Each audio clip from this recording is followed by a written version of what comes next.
It just got reported to me yesterday. I can actually show you on here the theft.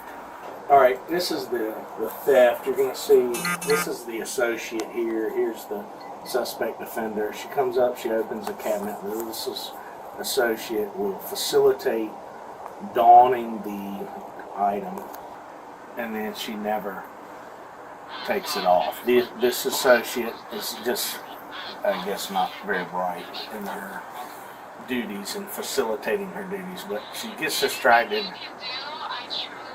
and she gets on her phone, she talks, there's some engagement with these two individuals, but the item never gets put back in. Now in a moment she'll don and daff a necklace that she puts back, but the bracelet never gets put back. And then she leaves. And with the cabinet still open. Now, you know, again, not very bright on this retail employee here. I mean, it's clearly not. But she put the item on, you can see, and never returned the item. Right. No, and just left it. You can see it on the right wrist. Are you able to rewind and get a still picture of her? I got a picture of her right here. My phone, I can text it to you. Here's a picture of the item. That's the actual what it looks like. Gotcha. And it's a bracelet. It's got, but that's the other one that's in there. Do y'all know if she's a guest? She's not. I can surmise or deduct in watching those observations of the tape, there's some type of relationship between this associate and that female. They know each other in some manner. There's another video I got on file that shows them communicating in another kiosk, very engaged. And, you know, it seems very personal. It doesn't seem like there would be somebody like us just meeting. Right. You know, so, but again, I mean, very limited in that scope of what they're receptive to here. But the item's retail value is $1,300. Like I said, generally with you guys, when I had one of these done, they submit an email and they ask for the clip. I download it. From the surveillance footage, the hotel security manager explains what officers are about to see. A woman approaches the jewelry display, where a sales associate unlocks the cabinet and helps her try on a bracelet.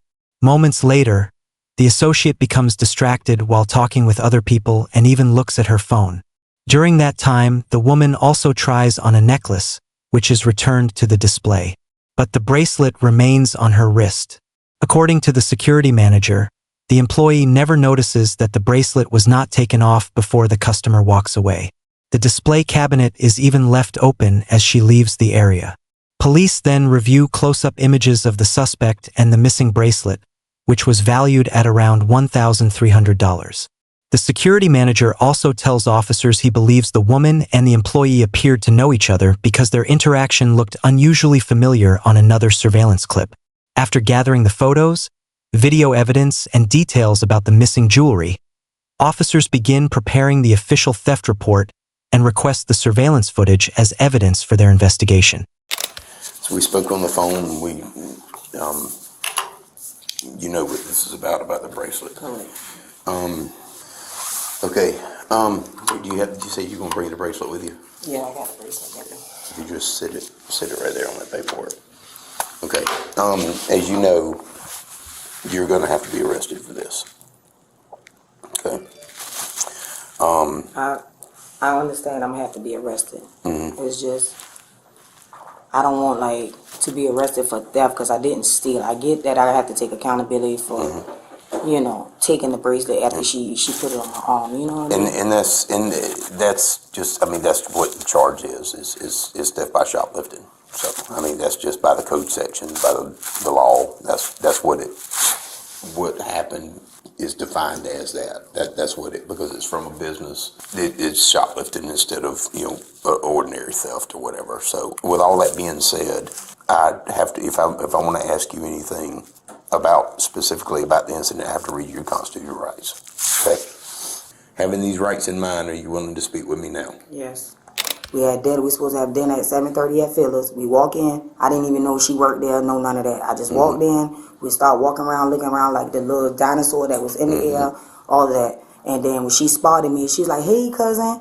So I was like, hey, girl. She gave me a hug. I got video of that where she gave me a hug and all of that. And then all of a sudden she was like, well, come on, let me show. She was like, let me show you something. And I was like, okay, come on. We went in there. I told her it was my birthday. She's like, yeah, I saw it. It was on your post. So she was like, and I was like, okay then. You know, we were standing there and I was like, well, these rooms is nice. I was like, well, I probably gonna need me a discount because, you know, I just told her I needed a discount. And she's like, come on, I got you. But at that time, we was talking about the rooms because she was telling me the rooms The were hotel rooms. Yeah, because she was telling me the rooms were $600 a night. And she's like, I got you. I'm kidding. I'm not lying.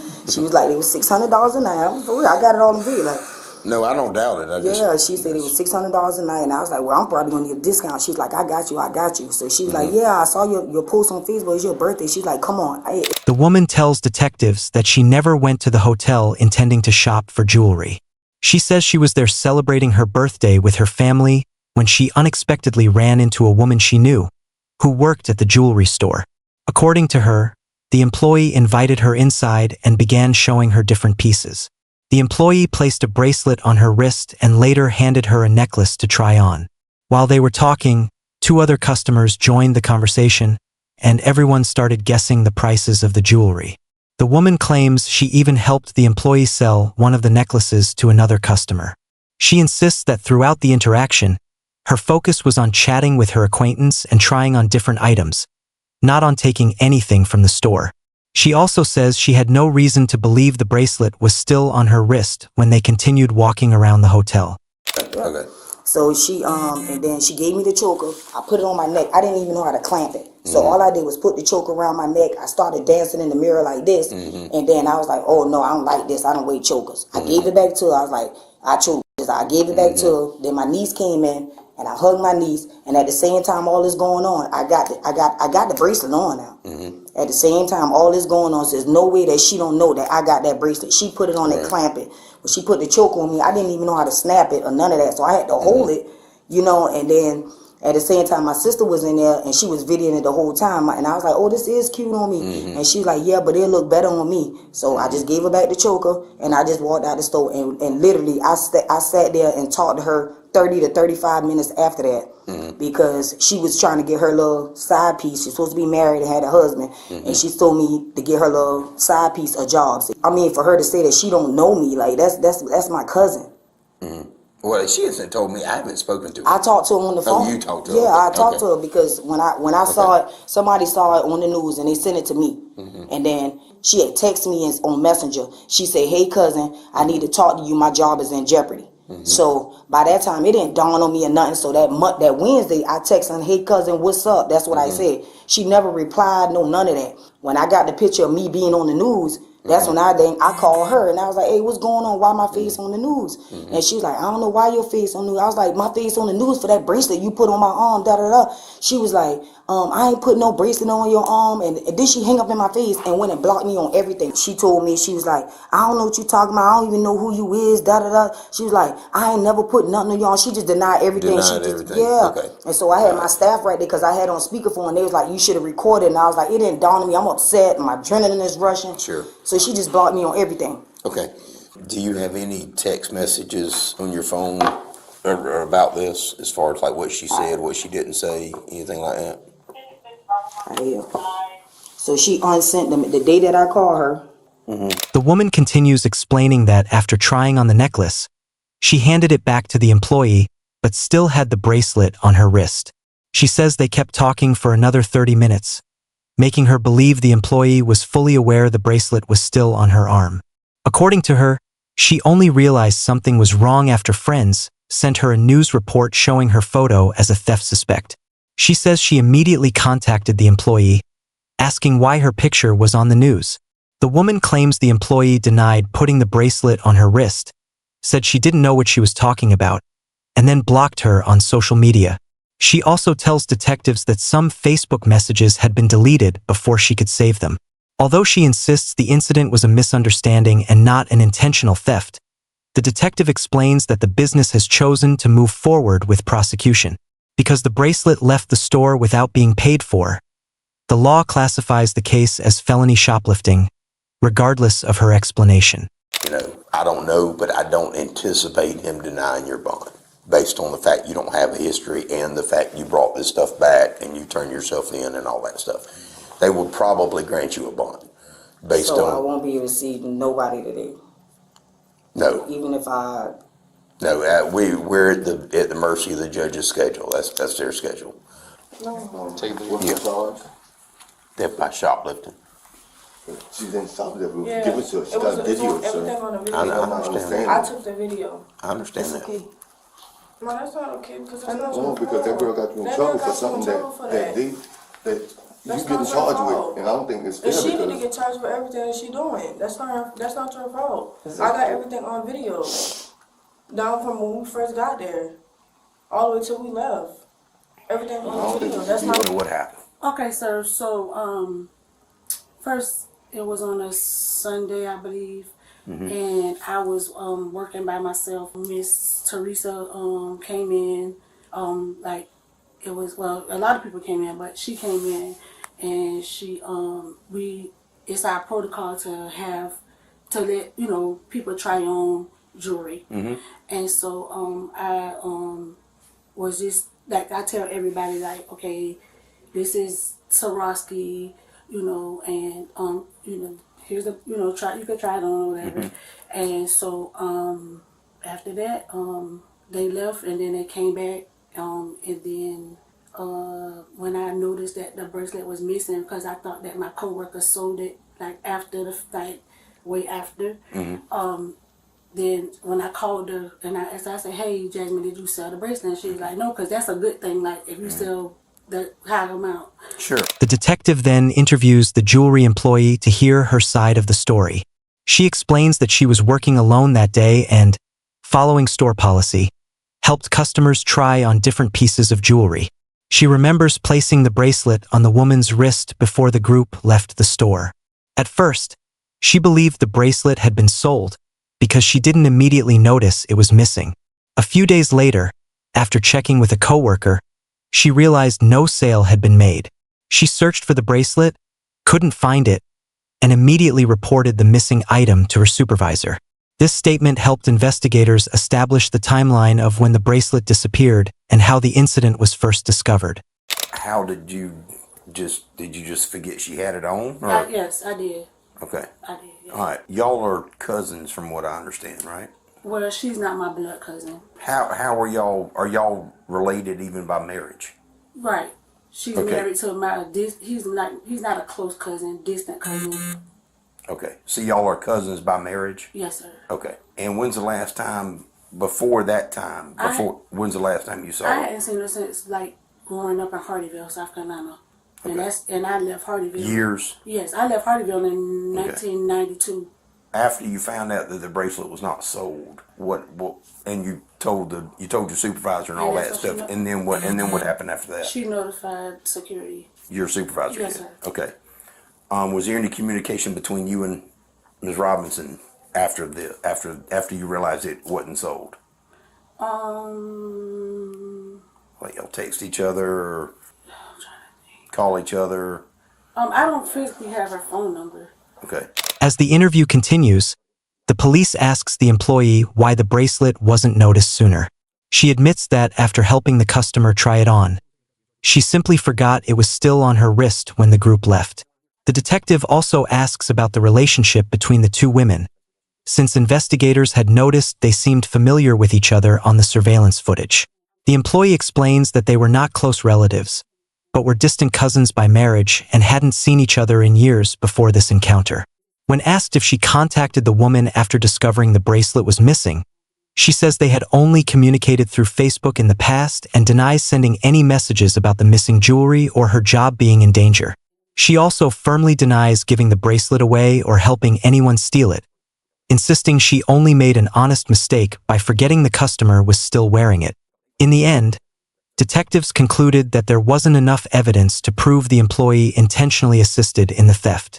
The bracelet had already been returned after the suspect turned herself in, but investigators determined that leaving the store with unpaid merchandise was enough to support a felony shoplifting charge. As a result, the woman faced criminal charges, while the employee was not charged in connection with the incident.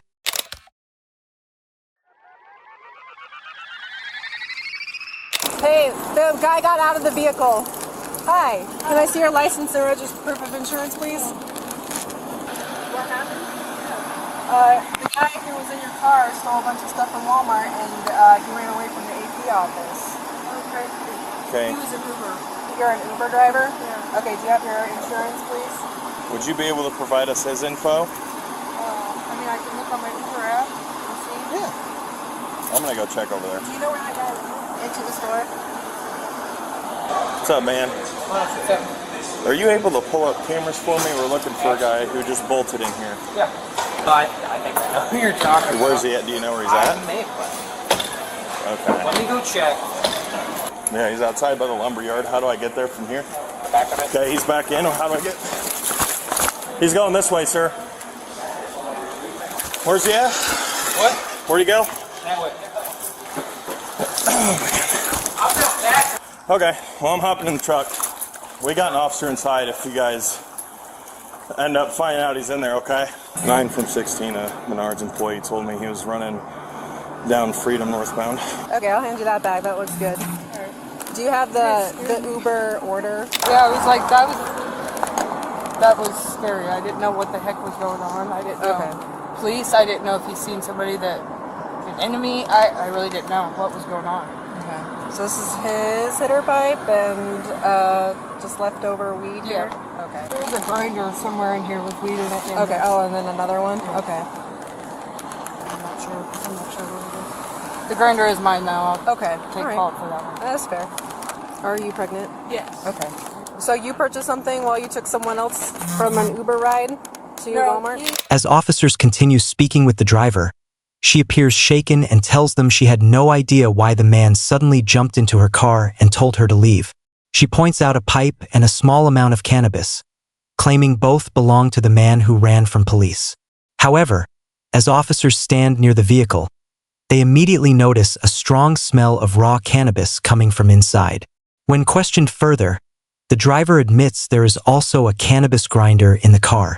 She explains that the grinder is hers but insists the other items belong to the fleeing suspect. The officers then ask if she is pregnant, and she confirms that she is. At this stage, the investigation shifts from the reported shoplifting to possible drug-related offenses.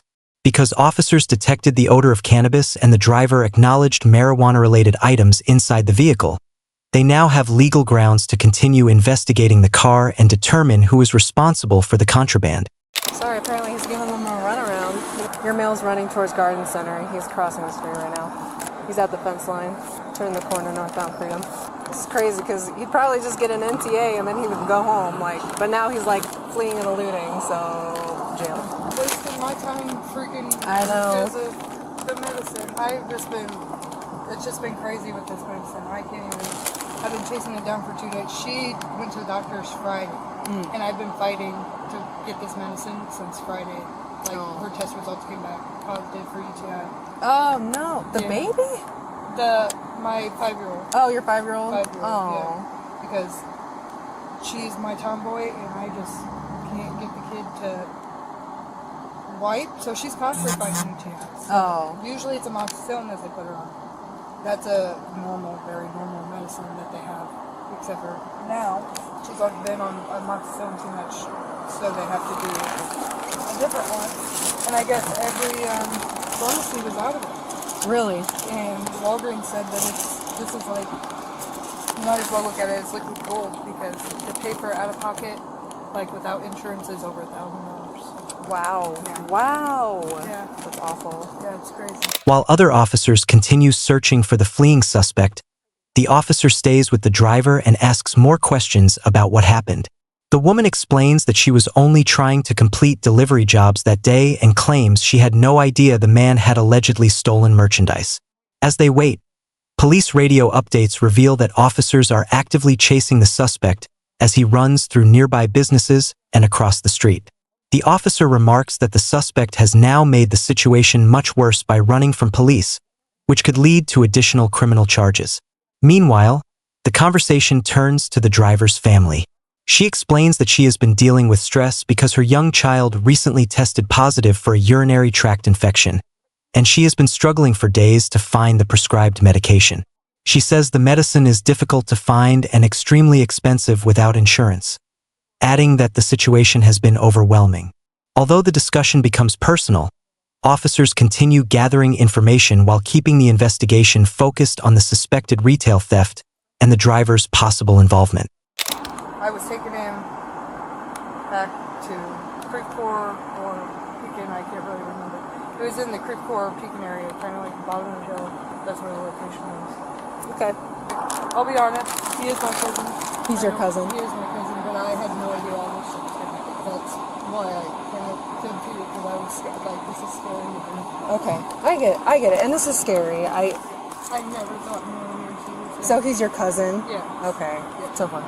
A friend dropped him off there because he was here with a friend, I guess, stayed the night with a friend, worked out here. I really don't know, but he asked if I could give him a ride since I was coming out here to get my daughter's medicine. I said yes. He ran inside to get milk because I seen them. They were parked by my car because I had already went inside and got prescription medicine and did a little shopping, and I ended up leaving my card at home, so I just left the cart inside. Okay, so there was a third party here? Someone else? Okay, it was just you and him. Okay. Well, it wasn't just me and him. Like, when I showed up here, it was just me. It was just you, and then he asked you to pick them up? No, just pick. As the questioning continues, the woman's story begins to change. She first claims the man was simply someone she agreed to give a ride to, but then admits he is actually her cousin. She tells the officer she hid that information because the whole situation scared her, and she didn't know how to explain what had happened. According to her, her cousin asked for a ride after she finished shopping and picking up medication. She says he told her he was only going back inside the store to buy milk. However, when he returned to the car, he wasn't carrying any groceries. Instead, he quickly told her to drive him to the nearby Menards store. The woman insists she had no idea he had allegedly stolen merchandise or that police were already looking for him. The officer continues asking questions to compare her statements with the evidence already collected, trying to determine whether she was simply giving her cousin a ride or knowingly helped him leave the scene after the reported theft. Illinois state law says it doesn't matter if it's his or yours, I just gotta search the car. Does that make sense? Okay. Do you have anything on you or anything else you know of in here? Okay. Okay. Do you want to sit in my car? It's a little more cozy. Okay, girl. Okay. I know you're not going to get me in trouble because you're pregnant. Just leave my purse. Yeah, that's fine. That's perfect. Okay. I won't put you in handcuffs or anything since you've been since you've been compliant. Plus, like, I would suck being pregnant. I've been to jail one time in my life, and that was a long time ago. Okay. And I don't hold myself in trouble. Okay, they got the grinder. Lighter.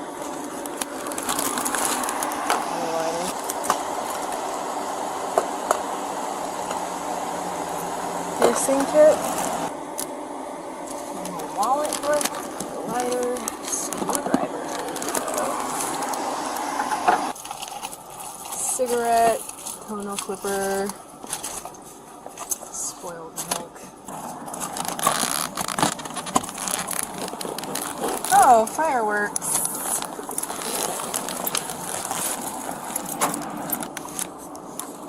More screwdrivers.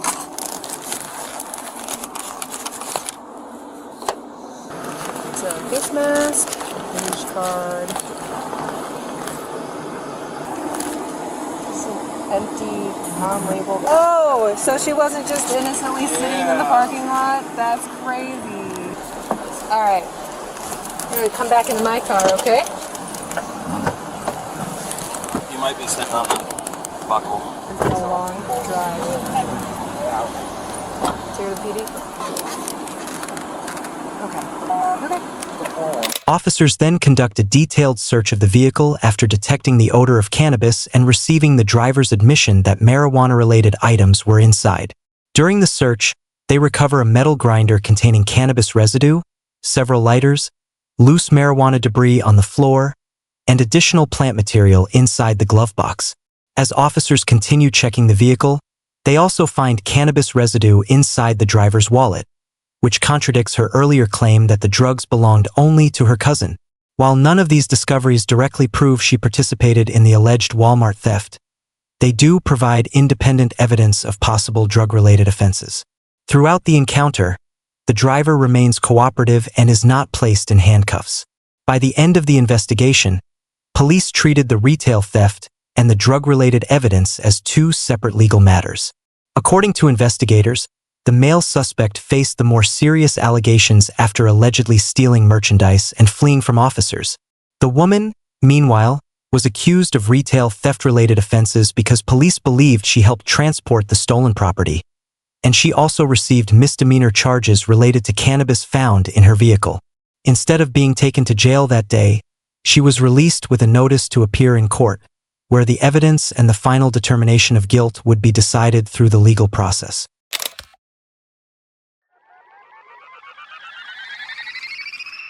Put your hands on the car. Why are you power tripping? Sir? Go ahead, give me your ID. Why?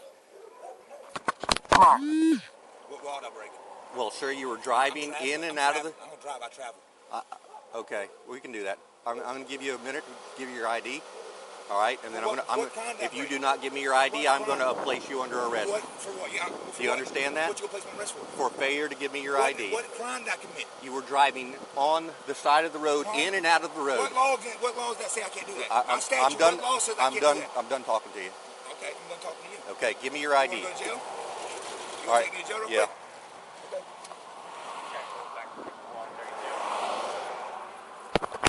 Step outside of the truck.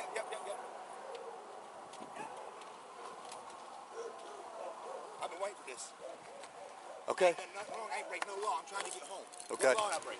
Sir, you were driving in and out of the road, No. and you won't give me an ID. I have my flashing on. Did I have my flashing on?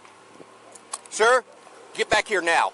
Do it now. What am I doing? Do it now. What am I doing? Sir, just get back What here. am I doing? Get back here right now. No, I mean, you're tripping. You're Get- on power trip. Get back. What am I doing? Put your hands on the car. What Do it law did now. I break? Put your hands on the What car. law Do did it I now. break, sir? Sir, I'm going to tase you. Sir, I want to ask you what law I broke. I'm telling you right now to put your hands on the car. What law did I break? Put your hands on the car now, sir. Put your phone down. Yes, sir. Put your hands on top of your head. Do it now. Put your hands on top of your head. Do it now. I'm not going to jail. You want my license? I'm not going to jail today. Put your hands on top of your head. Do it now. What did I do wrong? Just tell me. Just talk to me. Quit trying to power trip on me and tell me what I did wrong, sir. I'm talking to you. Why are you? I was talking to you. I asked you for your ID. I was trying to get you helped home. I asked you what law I broke, and you couldn't tell me the law I broke. Sir. What law did I break, sir? Sir, you refused to give me your ID. Well, I was why trying did to you make pull me contact over? with you. You pulled me over to help me, I thought. Get my foot. The encounter begins when a wildlife officer notices an SUV driving unusually slowly with its hazard lights on and partially off the roadway, creating a traffic hazard. After pulling the vehicle over, the officer asks the driver for his identification so he can investigate the situation. Instead of providing it, the man repeatedly claims he is not driving, but traveling, an argument commonly associated with the sovereign citizen movement. The officer explains that he is conducting a lawful traffic stop and warns the man that refusing to identify himself could lead to arrest. Rather than cooperating, the driver continues demanding to know exactly what law he violated and refuses to hand over his ID. As the conversation becomes more tense, the officer instructs him to step out of the vehicle. The man initially complies but then walks away from the patrol vehicle while continuing to argue. Concerned that the situation is escalating and that the driver is refusing lawful commands, the officer orders him to stop, place his hands on the vehicle, and prepares to detain him for resisting the investigation. At this point, the focus of the stop shifts from the original traffic violation to the driver's refusal to comply with the officer's lawful instructions. It's careless driving, sir. You're not in the road. You're not out of the road. Sir, you can cause an accident. Ignorant. That's my oxymoron shit. I had my flashes on. I pulled over so y'all could drive around me. I was doing the right thing, driving on the side of the road. Right, and up you. No, why you have my ID? Why are you trying to help me? Why are you trying to run my name? Because when I started to have a discussion with you, I didn't bow down to you. No, it has nothing to do with it. Can I have my ID back? No, you can't. See, why are you running me? All right, I'm sir. not ready to run me. I'm going to tell you to back away from me one more time. I'm going to tell you to put your hands on the car one last time. Whoa. Put your hands on the car. When did we go to this? When you have stopped listening, sir. No, okay. Hey, dude, y'all power trip so bad, man. Sir, put your hands on the car. Do it now. Put your hands on the car. Do it now. Put your hands on top of your head. Do it now. Taking me to jail now? Do it now. I am gonna handcuff you for officer safety. No, sir. No, sir. No, no, no. Yes, I am. No, you're not. No, you're not. I'll talk to you. I'll put the camera on. I'll talk. Just me and you. No. Put your power tripping put again. your hands Look, on, you're power put your hands on the car. Why are Do you it now. power? Don't Sir? shoot me, man. Don't shoot me, man. Do not. Don't shoot me. Get over here. Don't shoot me. What are you doing, man? Why are you doing this? Why are you doing this? Put your Why are you doing this, man? Look, dude. Put your Don't hit me, dog. I'm done. I'm done, man. Knock it off. Stop. Get on the ground. Do it now. What did I do? Get on the ground. What did I do, man? Get on the ground. Please, sir. Get on the ground. Please. Get on the ground. Stop. Get on the ground. Do it now. All the way on your face. Get on the ground. Stop. Get on the ground. Listen to jump in it too. Stop. You knock it off. Down. I'm done. You better be I ain't done. done nothing. I ain't done nothing. Put your hands behind your back. Just comply then, Put your hands behind your fucking back. Dude, it did not have to come to this. Now, put them back there. I'm trying. Put them back. Okay, calm down. Calm down. Calm down. Put them back. Y'all calm down. De-escalate. Put them back. My cuffs are on my car. Hang on one second. Yes, sir. Yes, sir. Go ahead.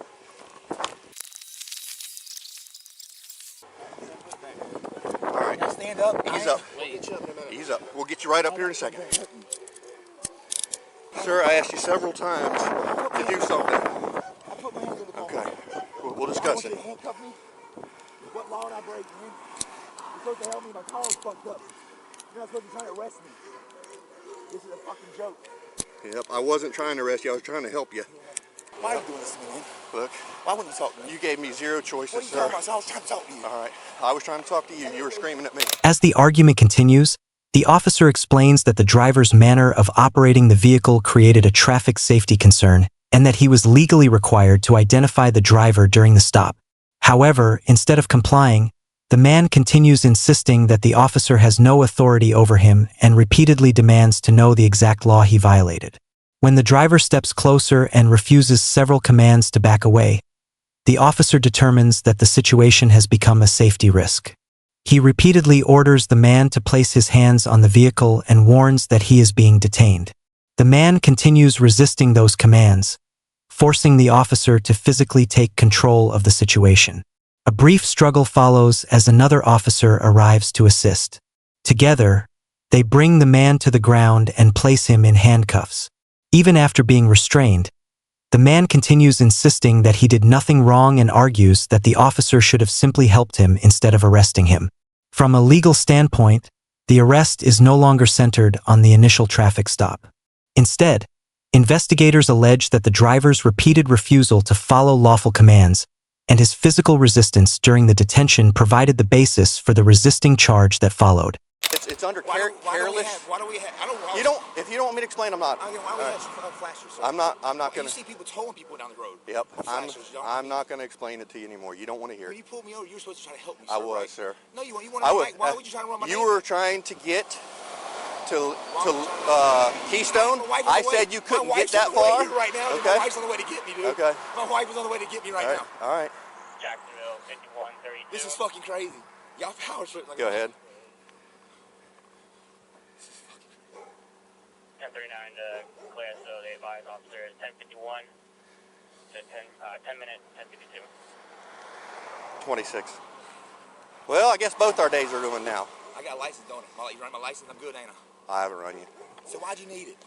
I haven't run you because it's part of the job, sir. No, it's not, sir. You don't Okay, have to take this is I important. don't understand that. Important. I You don't listen. understand that. Okay. I do not understand You that. have the right to remain don't silent. understand it. Anything you say can will I do not understand be used against you in a court of law. I do not understand it. You have a right to talk to a lawyer and have him present with you while you are being questioned.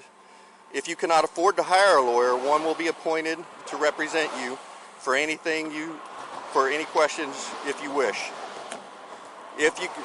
If you consent to answering questions now without a lawyer, you will still have the right to answer any questions at any time. Phone's on. Will you call my wife, please? Okay. I don't understand that. No, I do not.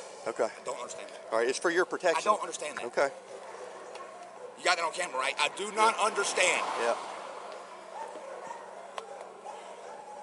You were supposed to de-escalate, sir.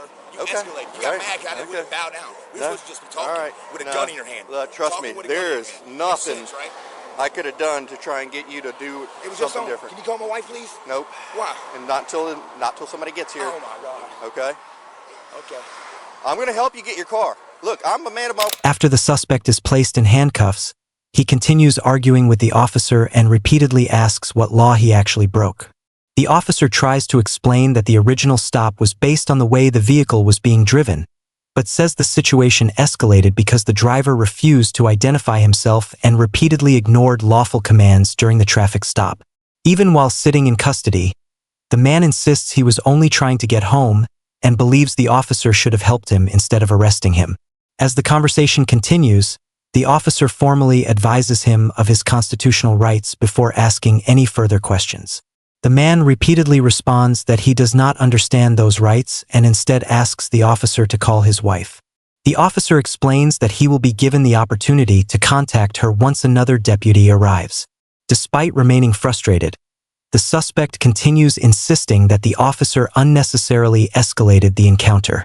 The officer, however, maintains that he repeatedly tried to resolve the situation peacefully and believes the arrest became necessary only after the driver refused to cooperate during the lawful traffic stop. Why is there It'll be in the report. Why is there flashes on the car? Okay. I'm asking you, why is there flashes on the car? To get you over safely to the side. Oh, okay. Not to get home or nothing like that? No, absolutely not. Okay. Absolutely not. Okay. So you hit a flash and pull right over? Yes, sir. As soon as safely I wanna see the possible. statue on that. Okay, you will. You're gonna have a lawyer. They're gonna help you out a lot. Okay. I won't be in jail long. Okay. I'm gonna have a lawyer. Unless you try to hit me on all kinds I hope you don't try to hit me on all kinds of charges. No. I mean, I really don't hope you don't. No. Interference and resistance. That's what I'm going to charge you What with. is interference? Interference is you interfered with me trying to conduct a You traffic had my stop. license. You had my license. No. What are you talking about interfering? I did what you said. Trying to I did what you interfered said. with me trying to conduct a traffic Why are you stop. trying to handcuff me for no reason? Because, sir, you were aggressive and you weren't listening. I was aggressive. You had a gun on me. You had your gun out pointed at me. Would you not have a gun in that left hand the whole time? I did. It wasn't Okay, pointed there we at go. you So until of course you I'm did gonna be something nervous and wrong. aggressive. Okay. And I actually stepped towards you and you got pissed off and I backed right up. Yep. And you said, get on that car, yelling at me. I got right on the car. But then you wanted to handcuff me. Okay. They wanted handcuffs earlier. Okay. We're going to talk this out. Yeah, it was. See, but you escalated. No, okay. If you wrote that down and read it, you'd say, damn it, I escalated the situation. Who, me? Yeah. Because I didn't bow down to you. No, Just because you didn't listen. You got mad. I'd be trying to give you, I'd be giving you a ride to Keystone right now. Yeah, I would have. You would have said that. Get in my car and I'll take you home. You would have said that, but you didn't. Okay. So don't come alive All right. now, dude. Come on, man. It's good. You can be real. All right. We're good. I know we are. You know, I was having a bad day trying to... As the conversation continues, the officer calmly explains why the traffic stop was conducted in the first place. He tells the man that activating hazard lights does not give a driver permission to operate a vehicle partially off the roadway if it creates a traffic hazard. The officer also explains that, during any lawful traffic stop, he is required by department policy to identify the driver before deciding how to handle the situation. The suspect continues to disagree, insisting that he had broken no law and arguing that the officer should have simply helped him get home instead of demanding his identification. He also claims the encounter escalated only because he questioned the officer's authority. The officer disagrees, explaining that the arrest was based on the man's refusal to cooperate and comply with repeated lawful commands, not simply because he challenged the stop. He adds that the court will ultimately decide whether the stop and arrest were legally justified. Even after hearing the explanation, the man remains convinced he did nothing wrong, while the officer maintains that he followed standard procedure throughout the encounter and that the resisting charge resulted from the suspect's actions during the stop. No way that I'm going to put something on you you didn't do. I'm not that guy. Never will be. Hey. Hey. Come on, bro. Baby, I'm going to jail. I'm going to jail, baby. Baby, I'm going to jail. It didn't answer, They're sir. locking me up, baby. It didn't answer. I didn't break the law. You just hung my phone up. Okay. Look, man, I told you I'd get you a phone call. Baby, I need my wife when she's freaking out. I'm going to get you a phone call. I'm going to be home. Okay, I'm going to get you a phone call. I mean it. Before you get here, you're not owed that. I'm going to give it to you. I appreciate it. I'll get that in jail, too, for free. Yeah, you do, right when you get there, but that's a long time. I don't want your wife to be worried that long. She's going to figure it out. Okay. Hey, but sir. As the patrol car prepares to leave, the officer notices the man's wife has arrived at the scene. The handcuffed man immediately calls out to her, explaining that he is being taken to jail and asking her to look after his disabled vehicle. Although he is still upset, his tone becomes calmer as he speaks with her. The officer follows through on his earlier promise and allows the couple a brief moment to communicate before transporting the man. He also reassures them that the vehicle will be taken care of and that the man will have another opportunity to contact his family once he reaches the jail.